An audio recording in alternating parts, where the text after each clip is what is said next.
Hi, I'm Emily, Hi, I'm Eric. and welcome to You Should Thank Me podcast, a podcast about a married couple in our 40s living in Ontario.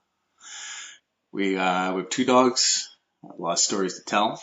This week we're going down memory lane through music, from childhood sing-alongs to angsty teenage anthems to the songs that shaped a relationship. We're reliving it all. Yep, sure are. Well, Yeah. do you want to? I think kind of part of the reason why this subject came up is because not only were we both at some concerts lately, but I had also heard another podcast do something very similar to this, Oh, and I thought it was just I thought a this was your fun. original idea. I don't think I honestly, when you said this to me, I was like, no one's ever talked about this on a podcast, like what music shaped them. I know. And I honestly thought, Yeah, wow. there are no original ideas, let's be honest. No, there is, but I thought this was well. I just feel like this is under false pretense. But okay, do you want to start or you want me to start?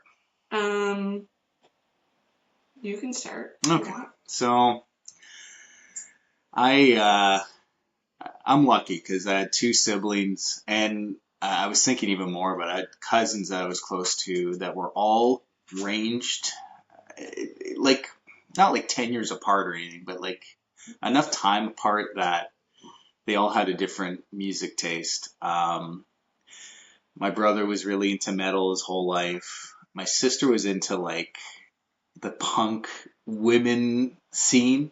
And my cousins were really into Seattle grunge. So I was able to pick up so much music. I'm when I think back of it, I'm so lucky because I certainly went towards the metal scene. Like I remember Metallica's Black Album was like the album, right? This is when, like, how old were you though? So we're Oh talking childhood, so yeah. like preteens, like Preteens for 12 and sure. 12 and under, I guess. I actually don't know when that Black Album came out, but I remember like that's the first like album I can think of. And I thought my sister listened to really bad music until I grew a little bit older, and I was just like, oh, everyone like loves L7 and Hole, and I'm like, my sister listened to the crap and loves. She saw the Ramones, she loved the Ramones, Mm-hmm. and just like good stuff. But it was metal, and essentially I remember my first cassette tape. Well, I got two because I was, I was lucky. I got Alice in Chains' "Dirt" and Alanis Morissette "Jagged Little Pill." And to this day, I still love those albums. Listen on my little cassette tape. Mm-hmm. Well, I was gonna say mine are gonna sound so silly and innocent. I don't know if this was like my first cassette tape, but it's definitely the one that I remember the most vividly is the Lion King soundtrack. Which has an Elton cassette. John banger on it, doesn't it? There are some amazing songs on that, and I would literally just like lie in bed and listen to it on my Walkman, of course. Yeah, that's kind of like the sort of the early days that I remember, even probably back on the farm when I was really young on the farm. I think I was like 8 or something, so Yeah. which kind of obviously like aligns. And then I remember listening to it though too, like moving back to London, like on Foxmill, also. Pardon me. Also listening to it then, and I feel like another big one that I remember is like the Bryan Adams cassette too. Yeah. Brian, okay, so a couple of things. I was always curious. I remember one time randomly being like, what's that saying in Lion King? And then you just like did the Hakuna Matata song from start to finish. Yeah, so that's why. Because yeah, obviously the soundtrack has like all those songs on it, like Hakuna Matata, what a wonderful phrase. Yeah, and yeah, Brian Adams' album. I get him mixed up with Bon Jovi a lot. So in my head, I was thinking, I always think he's Bon Jovi, but I do know what you're talking about, the Brian Adams. Well, Bon Jovi's not Canadian, right? Yeah, you're right. Yeah, so maybe that's. But I mean, I can kind of agree. They do kind of sound the same. I do also want to reiterate that I talked about my sister, my brother, my cousins. Again, we're in like the Nirvana, Seattle grunge, but they were also like really into Red Hot Chili Peppers and like that kind of more, I wouldn't call it punky, I guess like ska. Even though even that's like I wouldn't call it ska, but like we were, I was much more closer with them and growing up, and I was just really lucky. And my parents, my dad has the most eclectic taste in music. and my mom just straight up country. Yeah. So I know every Shania Twain from start to finish. Yeah. But my dad would be like, I'd like can you, maybe we're jumping ahead, can you burn me a CD? And can you put Jethro Tull, Little Backstreet Boys, stuff like that? And I'd be like, what is it? I was like, oh yeah, nah. Nickelback, but not their big song. I like their other stuff. Like you would ask for Backstreet Boys? Yes. I once burnt my dad a CD with a Backstreet Boys, Jethro Tull, Nickelback. Default was on it. And he just gave me a list. And I remember being like, what is this CD? And he's just like, it's just good music. I mean, yeah, that's definitely some eclectic tastes. I think, too, going back to kind of your first point about, like, your cousins and, like, your siblings also are quite a bit older than you. Well, quite a bit being, like, I think the max years is what, 7 years? 8 years, yeah. So that's like that's like a whole childhood right there. Yeah. But I think that obviously has an influence in terms of like what music they're listening to, then it just does get passed on to you, like you're talking about like your sister and stuff. But I would say that I have a lot of memories too, once again, like on the farm.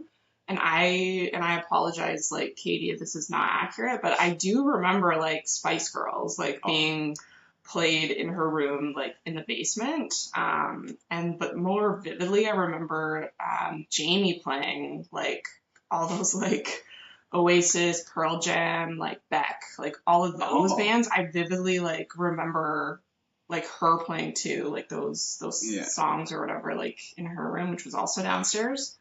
But yeah, like that's kind of like which is such like a stretch between The Lion King and then like Beck. Like what? Yeah. And my brother ended up working at a record store called Sound the Record Man, which is not around anymore. I don't think there's any locations anymore. Oh, sure. And he, like, again, he was like straight metal, but he really found some different stuff. Like, it's kind of funny you mentioned Beck and stuff. We never really did into that, but I remember you saying that Jamie once listened to Smashing Pumpkins, and I remember my brother bringing home that double CD, and it's just such a good CD. And when he worked at Sound Record Man, it was just awesome because he'd get all these CDs and he just listened to stuff he would never listen to, like the Cranes. I remember him listening to this album called The Cranes, and back in that day, there was like a huge thing, obviously like Dance Mix 94, but people would bring out these CDs like Dance Mix, and they'd make songs for it. Like even soundtracks, you'd make the song for the soundtrack, and I'm sure they still do now, but like they would have a lot more like oomph behind them. And I remember him bringing home this album called Hard, and it was just like Ministry, Fear Factory, it's like all these metal stuff, but like kind of an assorted amount. And I really took to that because I was kind of listening to his music. I didn't really have my own kind of identity yet. Totally. But I just, it's funny because we're not a very musically inclined family. My grandparents and like, siblings, like all of the family are much more, but I was so lucky to like listen to as much music as I did growing up. Yeah. One of my other, like you're talking about Shania Twain and like your mom and driving back and forth to school. One thing that I remember about listening with my mom is when we used to go to like horseback riding lessons at Wilton Grove, and we would always have like the Whitney Houston like track on repeat. So we would always like blare out like "I Will Always Love You." So that is definitely like a memory that I like is certainly like cemented in my brain. I was singing that to you the other night too, and what? I was singing that song. I was like, I'm the bodyguard, and I sang that song. Yeah, so that's kind of my like early childhood. Everything before moving back to London, which we moved back I think in '97. Yeah, and I'm kind of jumping ahead because I was at cassette and then we're at CDs, but in my teens, my brother moved away, and same with my sister. They both moved away, so it kind of gave me some room to breathe. And we around that time, Napster kind of came out, so I was able to download a lot of music, and I certainly went into an alternative phase. I think when you're a teenager, And alternative was really good, but I think as us as teens in Mm-hmm. our age range, like Yeah. emo was like kind of the big music if you wanted something alternative, and Mm-hmm. pop is always Yeah. pop, right? Yeah, it's always. And country was always big too, because again, I lived near the Hicks, so we always loved Mm-hmm. country. But alternative, you know, it was more like SDP and like I can't think of any, Foo Fighters and stuff like Mm-hmm. that. Totally. And I wasn't really, I liked it, but I was like, this isn't my thing. And it's kind of funny. I didn't really, I liked metal, but I didn't really like emo. I really was trying to figure it out, Yeah. and I landed on none of that. And I really ended up loving this band that I still get made fun of to this day, Mm-hmm. 311. Mm-hmm. And it kind of started because we used to have satellite music channels, and there used to be a channel that just played music videos all day, which I love. And they had a song called "You Wouldn't Believe," and I loved it. And someone said, "Hey, you kind of look like that singer," and I was like, "Really?" And I From was like, 311? yeah, which I certainly did not. But No. I had bleached blonde hair at that time. You had bleached blonde hair at that time. It just happened, right? Mm-hmm. And then I just listened to they've been around for like at that time like 13 years, and they had like 8 albums at that Oh, wow. time. So I just like went in there, and it's just like it's like reggae pop uh, sound, but like very very like there's not a lot of substance behind it, but like it's also very positive. Like it's Mm-hmm. very positive music, like very much like, hey, live your life, you're gonna do good, kind of Well, stuff. And it like as a teenager, like I think I needed to get out of the metal vibe of being like, true. Yeah. and then get more like, hey, you know, things are gonna be all right. Yeah.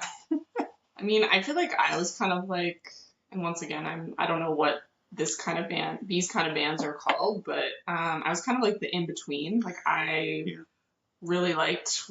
I feel like a lot of people know the Theory of a Nickel Fault. So like Theory of a Dead Man, Nickelback maybe not as much, but definitely like Default. I love Default. I like saw them in concert in London. I think at what is it? Jean something. Norma Jeans. That's Norma what it Jeans, is. okay. Yeah, the bar. Norma Yeah. Jeans. Yeah. So I remember like seeing them there. So like I was definitely into those bands, and then some of like the other ones like Trapped and Dashboard Confessional, like Switchfoot. Like I feel like those Yeah. bands too were like really popular. Like yeah, when we were like 18. oh, I was gonna say like 14, but Oh, I think like a little bit later. Well, maybe it didn't come yeah, up maybe I in guess a little, Northern yeah. Ontario quick enough. It takes like 5 years for it to like move up north. No, you are right. Actually, yeah, it would have been more close to like being older, 18. Yeah, no, that's a good point.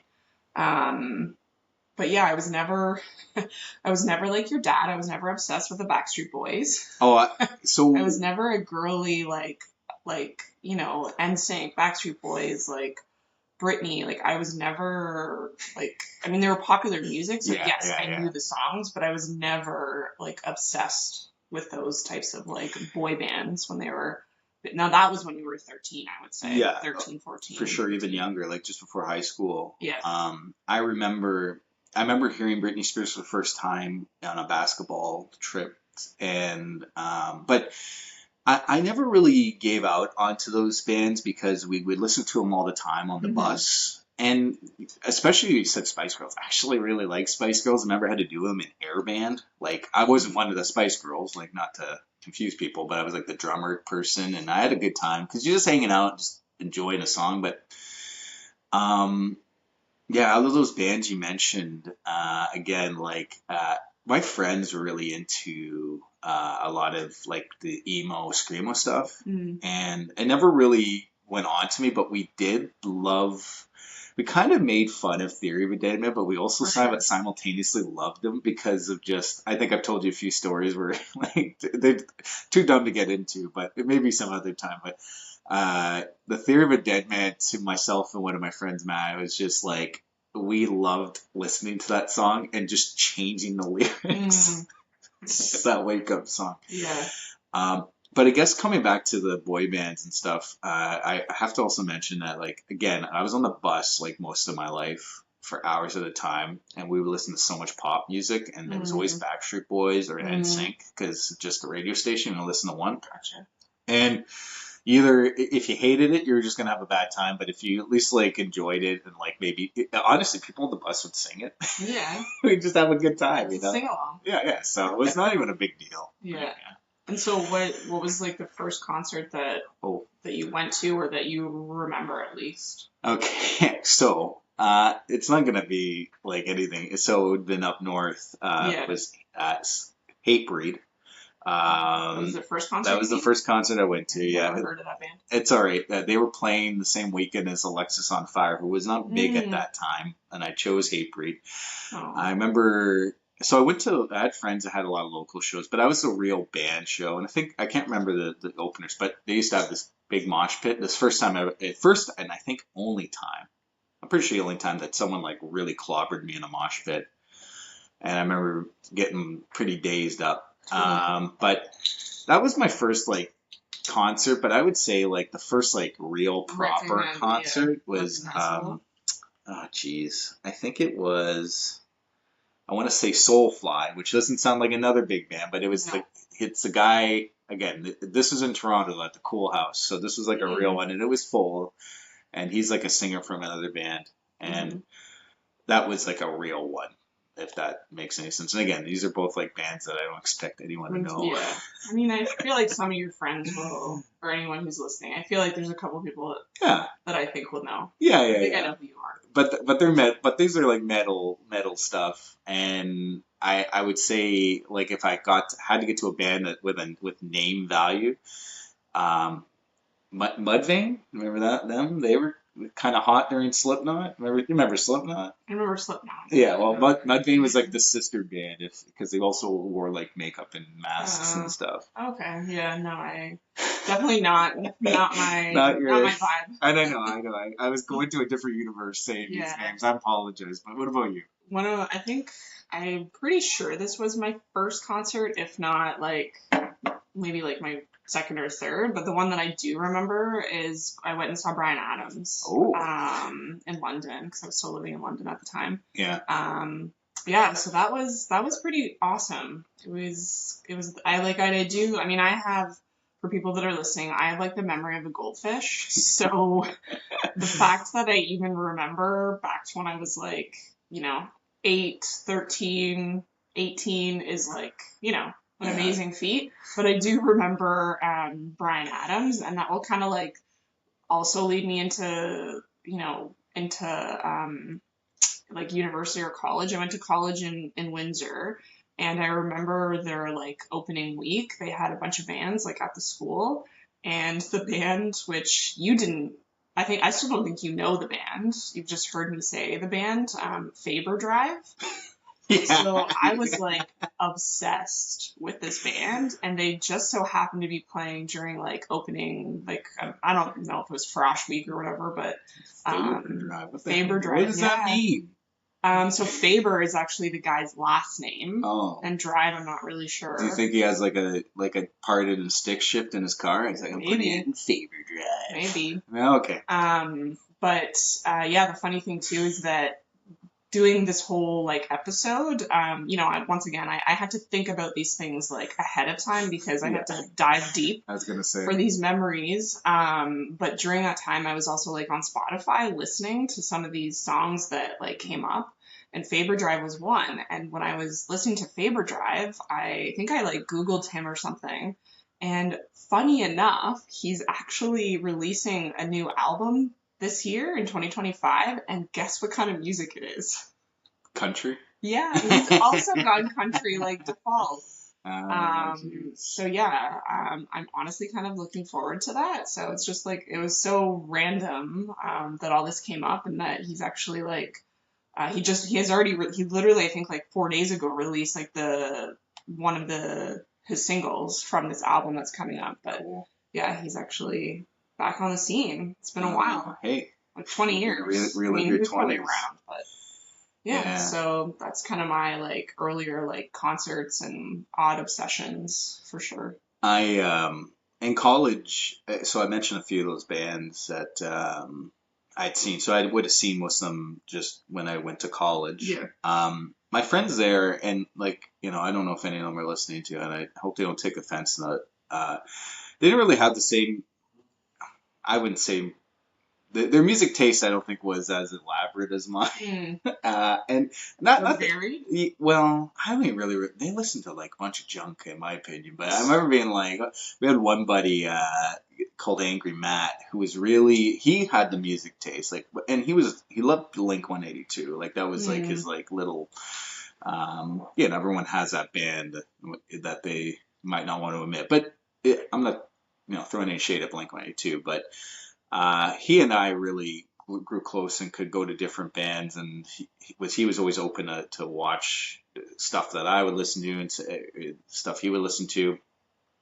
And we had other buddies, so they weren't really, killing it music wise. But I guess what I'm trying to say is that when I got to college, I saw those. But I remember I could have saw Matt Good for free, Matt Good, and I remember I still kick myself in the butt to this day because I always really liked Matthew Good band, and I never really got into him until later in life.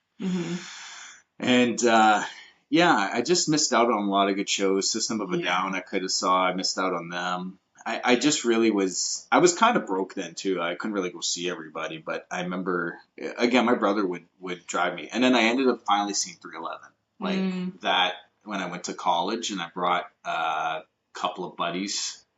Oh no, actually, I brought my brother to it, and they ended up playing a double show because the opener, Alien Ant Farm, you remember them?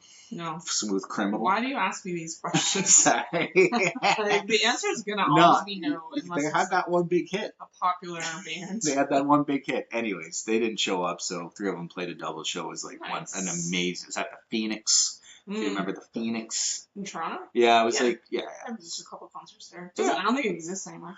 Yeah. But I feel like you also went and saw like a couple bands at the beginning kind of their launching their career at like The Office too, like in London. Oh, like, Call the Office, yeah. Call the Office, sorry, like jumping ahead a little bit to like in our like 20s or whatever. Or moving along, I guess, into our 20s. I feel like you saw a lot of people. Oh yeah, man. Well, there. Yeah, not even just in London. Like we saw Saint Vincent before she really turned up, and Call the Office. We just saw really eclectic stuff like Poly6 and Shai Hulud and just all these weirdo bands that you'll never really see anymore. They either made it or they didn't. And but it was London actually had a really good music scene for a long time. Like it's underrated. I got to see some Black Keys, and before they really got big. It was like $20 to see them. I remember being mad at I was going to say that's like kind of a lot back then. Oh yeah, it was. And now it's not as bad. I feel like you can't even see any band, honestly. I feel like for less than like if it's like an actual like concert, if it's called a concert, I feel like you can't see anybody really for unless it's V.A. Johnson. $5. V.A. Johnson or Wax Mannequin. Which is the kind of the concert once again that you had gone and seen recently, which is sort of the reason why we're kind of talking about this. But like that was kind of like my college days, like just listening to bands like Default, like Faber Drive, all of those. But then when I was like in my mid-20s, like 25, 26, I really started to get into country. And so like, I mean, obviously the popular ones like Jason Aldean, like Eric Church, Dirk Bentley. I never heard these guys before I met you, by the way. For sure. I mean, that makes sense. No, that's why I did know Eric Church before I met you, because Eric Church had the glasses. So I remember seeing a guy like very, and he called himself the Chief. And I remember being like, I know it's kind of dorky, but I was like, what tribe are you the chief of? But like, that's a little bit. I didn't care for him to call himself that, but either way, him and I. This is such a random tangent. No, you guys him and I met backstage. No, I have met. Oh my god, I'm drawing a blank on the name. I'll come back to the name. Who I have met and have like a selfie with. It's not Stapleton. It's Justin. It was at a concert in Toronto that Pam and I went to, and we ended up just like hanging back. I think it was at the Danforth Music Hall. Kip Moore. I ended up just hanging back, and I'm just like, oh, maybe like because his band was still on stage, and we're just like, oh, maybe we'll hang out. And he started doing like selfies with like whoever was still like kind of Oh, lingering. There was that's like cool. maybe 10 of us or something. So have that memory. But no, the Eric Church, once again, like random tangent. The Eric Church also like gets blood clots. So I learned that about him like Oh, 5 or 10 years ago, and I was like, wow, yeah, him and I have something in common. it's Good for him. icebreaker. Yeah. If I ever do get backstage, I get blood clots too. Hey, what are you using the thing? Yeah. Anyways. But yeah, that's kind of my, I feel like, yeah, like 25, I was really just like, I mean, yeah, we would, Pam and I would still obviously like go out to the club and hear all those bangers, but like, all the pop bangers, but like I was just really like, it started my country phase for sure. I will say, and look, I think my older siblings also had a very good club music scene because they still play like Rhythm of the Night, but our club music scene was very good music. Oh, You know, we had Kanye West, and we had like before he was crazy, and then we had Shake That Thing, Sean Paul. Yeah, I mentioned Lady Gaga had a bunch of like Poker Face was out, we were and then Justin had Sexy Back. That was maybe a little bit before, and then I feel like Rihanna was like really Rihanna big was getting big too. Yeah, it was really big. And Jason Zed was very good. And Beyonce. She had a couple like single ladies. Child Beyonce. Okay, I thought you meant the other Beyonce. Oh, okay. Sure. So yeah, I feel like those. Yeah, I 1,000% agree. There were so many like amazing club anthems for sure. But yeah, that's kind of my 20s. You wanted to talk about ringtones? I'm gonna be my quick 2 cents about ringtones. They're too expensive. Like back in the day, obviously. Yeah, I had one ringtone. It was Reggie the Full Effect, called "Congratulations, Smack and Caddy," and it was an obnoxious ringtone. It worked for me. I loved it. I love that band. I'm in one of their music videos, and that's the only one I ever had. And I don't think I'll ever have another one. And when I do hear a ringtone that's a music song in public, I'm like, ugh. Yeah. Yeah, I do remember having a couple when I was like in college, so when I was like 23 or whatever. But of course, me being me, I don't remember what they were. But it was on my Razr flip phone. And then of course too, whenever it's almost like you didn't really need a ringtone because you also knew when you were receiving a text message because you'd hear that the beep in the speaker. So, I didn't really even need like a ringtone because I would always know like the second before a text was like going to actually land on my phone. But I do remember like having ringtones and obviously thinking I was cool. But... By the way, I'm Googling it after that. Googling what? The speaker, why did your speaker go before you got a text? I need to know why that was. Yeah. Because it was one of those things where I was like, man, that's weird. And then I found out that happened to everyone. I didn't really realize. But okay. Yeah. So yeah, I did have some of those. Yeah, and then I would say moving into like my 30s, I was still listening to country, and I still honestly only really listen to country. I'm not in the car a lot, so I don't listen to the radio, right? Like I'm not listening to like really any new music, which I feel like happens a lot is like, I feel like we might have like judged our parents, be like, you just listen to the same music you did when you were like 20 and you listen to the same stuff now. But I feel like that is me now where I'm not really listening to like any new music. Not that it's obviously not out there because I have Spotify and stuff, but like, yeah, I don't know. It's like I'm stuck in this like certain decade and definitely genre for me. But like, do I know any of the only reason why I might know like snippets of popular songs is just from like Instagram, like reels and hearing it literally on Instagram. I don't have TikTok, so it's probably like, a year later that I'm hearing all the popular songs, but on Instagram. But yeah, I don't really. It's a complete disconnect. But before we get to that, I will say in my 30s, and I have to mention him because he really helped me like step my musical game up.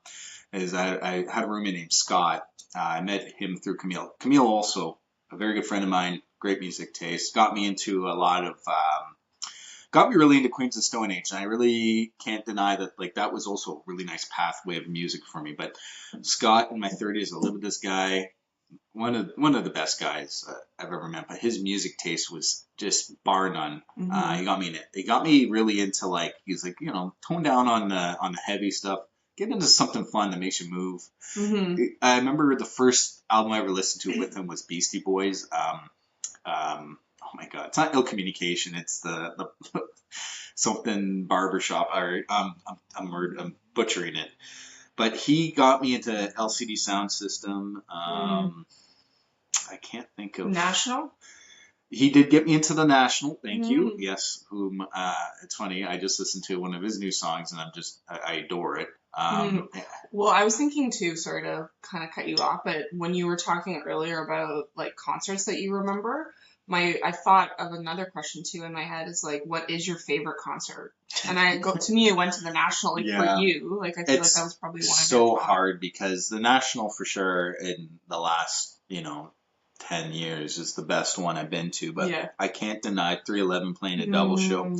True. I really love the Reggie and the Full Effect one. That's how I'm in their music video. They just like pan to the crowd because I was having the time of my life. And that was Newfound Glory was the headliner. If you remember them. Yeah. I know the name, but not the songs. Top three right there. But yeah, the National, the National was, it was a bit of a trial and tribulation since I tried to see him like 3 times and like COVID happened or something happened. Finally got to see them, and it was funny because I had just such a like overwhelming like want that when they started and they're playing all their new stuff, I was like, come on, man. I'm like not having a good time here. And then they just play all the hits. Yeah. Just like how it's supposed to be. True.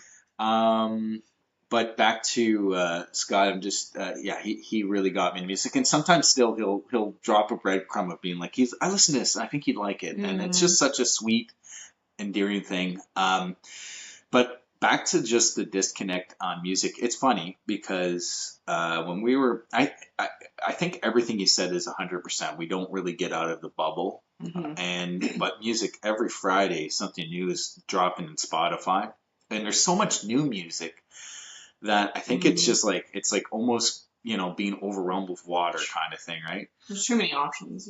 Yeah, but like and you're right. Like I just found out last week who Chappelle Rowan is. I might even be saying her name wrong, but she's like the biggest thing right now. And like I listened to that song she has, and I was like, oh, it's actually got a good beat. Yeah. Like I like the National, and it's just like it passes me by because I don't listen to it, but. I think I'm bare minimally okay at finding new music, and the best way I find it is word of mouth. It's like someone has to tell me to like, hey, listen to this guy, or I just get lucky and I find something and I'm like I stick to it. Like the National, it's not even a band, it's just him by himself. Him having that new song out, I just love it. So, yeah. I feel like Spotify has recommendations too. Yes. I don't know, but once again, I don't really stray too out of my genre, so and I feel like the popular, I could obviously just search on Spotify popular country songs 2025 and they're all going to be there, so I don't really have to search too hard. But yeah, I feel and I don't also in general listen to music a lot. When I'm once again in the car, I'm listening to podcasts. When I'm walking the dogs, I'm listening to podcasts. Oddly, I also just don't listen to music very frequently unless I am going to a concert or whatever. So yeah. Cool. And then do we want to talk about music in our kind of mid 30s to now? I feel like we listed a ton of music. I think we can go on to some next stuff. Okay, like what? Music that defined a relationship. Yeah, you take it. So we met when we were both 33, and the night that we had met, a very popular country song was out on the radio, and I had actually, surprisingly enough, had heard the song and knew the song, but it's actually a Dallas Smith song who used to be part of the band Default. Yeah. But he went on his own and did some country, and he's been doing country, I think, for probably I don't know, it's been a decade now, but anyways, he did a collab or a song with Terry Clark, also another country artist. So him and her did the song called One Drink Ago, and it just reminds me of us because we met at a pub on a random, I think it was a Friday night. Funny enough, which was the same date that my parents got married. Yeah. So it was a date in May. And anyways, though, like this song is just called One Drink Ago, and it basically kind of talks about how like you might have like the last drink like being single kind of, and like you just don't know it. Yeah. And so that kind of like sort of to me in a weird way sort of defined our, and I really like the song in general and just obviously the lyrics. So for me that's kind of like one of the defining songs that reminds me of like more or less when we first met, not throughout our relationship, but yeah, I don't know if you have any like musical memories around that time. Basically, I guess that would have been in like 2018. I think. No, I don't really. I can't think of any. Like I'm more into like the wedding songs. I would think like we poured so much more time on the wedding songs, and that one like could have been like the Elvis Presley "Can't Help Falling in Love with You" and the Wildflowers, Tom Petty. Like those are the songs that I think of. Because at the end of the day, like the songs around when we met. You know, I wasn't listening to anything lovey-dovey. I was listening to like, you know, more like, hey, I'm a sad dad. You know, I wasn't in my happy time at that time. You know? Yeah, you'd been single what 8 months or something like that, which is I think we were both in a very like similar situation. Had gotten out of like very long-term relationships. But I think mine was 5 years, yours was like 6.5 or something. And but not only that, I was like cutting a ton of weight, so I was miserable from the lack of not eating. You're just tired. And then like at my job, because of all this, I like decided to like try to work 60 hours a week every week. So I was very much like not listening to like happy songs. So you know, it's kind of funny where we are in the mental, but like sort of the Dallas Smith song. I certainly know what you're talking about, and it is a very fitting song for that time. But you know, afterwards, like would be the Wildflowers, Tom Petty, and I was just thinking too, like what we haven't seen too many concerts together. One of my favorite country artists who has been around for, I think he's like, I don't know how long. Super long. He's been around forever. Paul Brandt. Yeah. That was, I don't know if that was like the first concert we saw together. One of the first, I believe. Certainly. That was also. That was the first proper one. I think we saw a couple like small shows. Yeah. But that was the one where we traveled and we watched them. In London, yeah. And like I adore Paul Brandt. Like a couple of my favorite songs are All About Her. And When You Call My Name, I don't know. And then, so that kind of reminds me of like you a bit, because you're just very like sweet and caring. And I feel like you are representative to me of like, obviously the things that he's like singing about. I mean, I've always loved him. Yeah. But it just has like more meaning, with those songs. So he's one of my favorites as well. It was a great concert. It was a great concert. Yeah. It's funny because I'm about to read them all. My favorite song was the Convoy song, because I didn't know that was him. That's from The Simpsons in my head. I was like, this is a real song? I was like blown away. Yeah. And, you know, I'm just saying maybe we'll get transports one day and we'll just, they'll be our love song. Like a COVID convoy. We're not going to Ottawa to do that. Well, no, we'll actually do real work. Anyways, but one song we can't agree on. One loves it, one hates it. I'm sure we can think of some, because everything I seem to put on, just you seem to be like, nope. That's true. I do have this weird thing. Oh yeah, you do. I have this weird thing where, and maybe you can give some examples of like what those songs would be. But my weird ism is that I like can't stand when songs are basically like on repeat. I don't know, like I'm bad at it's hard to explain because like, the repetition. I just hate like repeat.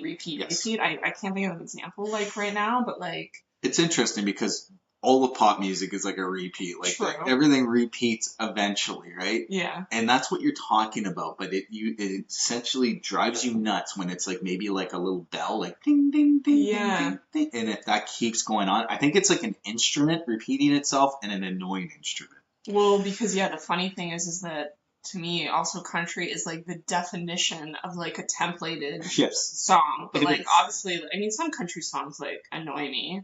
But Yeah. for the most part, obviously, like it's like what I'm into. So it's funny how like country doesn't have that effect on me. And I think a huge thing for me, which I can also give this, I have an example for this, is like obviously a singer's voice, which is no Yes. surprising And like that's totally thing. But normal, in yeah, my opinion. Not to say your repeat thing is not normal. yeah, I think yeah. that's abnormal in the sense. It's funny because the country music songs that you hate, it's generally like someone's voice or a stupid lyric. Like I'm gonna that one where the guy's like waiting for the girl to break up with the guy because he's Yeah. gonna date you up or something, Oh, single you up. single you Like, up. what a Which stupid yeah, song. if anyone ever said single me up, well, obviously I'm a guy. It might work on me, I don't know, but. And if I ever said that to a girl, like, throw me in the garbage, please, because Yeah. like I've lost the whole game. And another thing too, which maybe this probably makes me sound dumb, but another thing too that I hate in songs because like I am a visual person and I can't like do it in real time is when there's spelling in a song. When they're like I don't know, I'm trying to think. I think Dirks has a song or like there's a country artist that like and I don't know, like that it's shit like is bananas. BANANAS. and that's a little bit different, but yeah, like What I don't about be aggressive? Be aggressive. no, like when they're spelling a word. So when they're Yeah. like Aggressive's a word. What do you mean? no, they're not saying like BAGGG Yeah, they do that. RESSSIE. Yes, they do. And Oh. there's a Matt Good song and a Faith No Okay. More song. That But they do anyways, that. whenever like there's a song that's like spelling something like Okay. letter by letter, Yeah. I turn it off because like I think it's just because I can't compute it. Like I literally think that's what it is. Hey, I'm smart. But, so those are the wow. things that bother me. And then voice wise, a very prime example. Once again, going back to like, you know, On the Farm, which is when I remember Here it. we go. But Smashing Pumpkins. Hates Billy Corrigan's voice. I just it literally like gives me the heebie-jeebies or something. I don't know what it is, but I just I can't. He certainly has. Look, I'm not going to deny that he has a voice that you have to kind of get into, but it's worth if you can get past his lyrical content on his songs, and just they're just those songs are the best songs that were released around our time. Mm-hmm. You know, I remember, yeah, you telling me that you hate Smashing Pumpkins because of that. I remember being like, fair enough, but like, it's you can listen to a cover. I'm sure you might get the same feeling. What do you mean? Like a cover of Smashing Oh, it's not the song. It's Yeah, his so voice. I'm just saying maybe you should listen to a cover band. Do it. Yeah, Yeah. and Yeah. maybe you'll really enjoy it. I would have no Yeah. it's his voice and any voices that are like his like I Like don't know that. how to just It's like a high, like like that. screeching or something. I don't know. I assume you don't like Radiohead, like you I gotta don't know. like throw it. It's no big deal, but Yeah. I can agree with you. Like it's funny because I listened to this band in Sudbury called Mew, and he's got this really high falsetto voice. They're a Danish band, and when I first heard it, I was like, "This sucks." But the music was so well done, and even the album, they kind of interlude into songs so seamlessly that I was like, "Wow, I really enjoy this music." And I just the voice eventually came to me as listenable. It's kind of one of those things. There's another guy too, and it's funny. I've been trying to think of him the whole time. He's from BC. Mm-hmm. Mac DeMarco. Hmm. He his voice annoyed me, but I just loved his lyrics and like the way his music sounded, where his voice just like kind of came back around to me. So Gotcha. I know what you're saying. I can certainly, and especially when I was younger, if someone had a bad voice, well, like screamo and all that stuff, I hated it. It Yeah. sounded awful. But at the same time, I listened to metal, which is the other. It's like the pot calling the kettle black a bit there. So Totally, I know what you mean. I just like there's some bands that I think you need to get past it, and this is the one. yeah. Well, I mean, I don't have to listen to it all at any time Because you're an adult, you can do whatever Yeah. you want. All right, well Right. that's about it Yeah. for music. But I have a random question. Mm-hmm. Musically related. I touched on it very quickly, and it's not the ones you think are on here. Mm. What was the program that you would have used to download music? Oh, Were you an Napster? Were you stealing from Metallica? I think it was. I don't know which one came first, either LimeWire or Napster. But Well, Napster came first, and LimeWire just took it way better. So you used LimeWire, right? I think I used both. Or whatever Jamie was using, I think. You got all just the kind of viruses. piggybacked on that. All the viruses from Yeah. LimeWire. Oh, for sure. For sure. On the downstairs computer, like the only computer in the house relegated to the basement. Spending hours on there on, I also used LimeWire for a while. I used Kazaa. Oh. There's another one called BearShare, which in my head was just completely virus. But these are actually all the same program. Yeah. And then I found another one, which was a super secret one, SoulSeeker. Oh. And I used to use all these. But I was downloading music before Napster. I found this website before Napster came out that you could download MP3s, like just raw MP3s from it. And I remember downloading Sour Girl by Stone Temple Pilots, and it just came on the radio, and I loved that song. What's her face is in it, Buffy. Oh. Sarah Michelle Gellar? Yeah, she looked, I'm just saying, I'm 13 years old, and she was cutie. But anyway, but then we got Napster, and then I was scared because Metallica wanted to, like, sue Napster. I was like, no, I gotta get off of this. I gotta try something else. Yeah. But yeah, I think sometimes too I would, and I don't know when this came out because I forget when like YouTube even came into an existence. Like I don't know when. Oh god, maybe like 98 or something. 98 or something, yeah. But YouTube. But I feel like eventually too I would do like the YouTube whatever like website it was, like the YouTube to MP3 converter. So you could use so you could like convert a video to like an MP3, and then you would obviously put that MP3 onto like whatever, like your iPod or whatever you're listening to. Burn it to a CD. Or burn it to a CD or whatever. compact disc. Yeah. 700 megabytes. So I would do that as well sometimes. Cool. Great, yeah. Well, yeah, hey, if you want more tech knowledge from 1998, come back next week.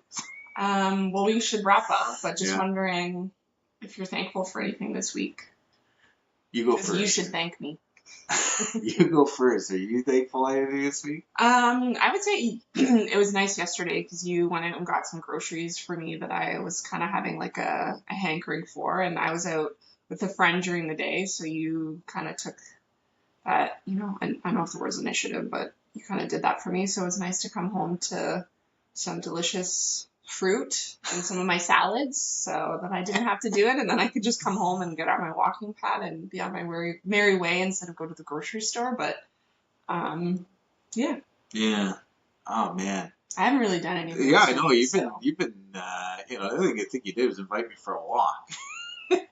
What's wrong with that? And that was great, but I didn't go because I did come up. Oh yeah, last night. Yeah. Oh my god, I'm so dumb.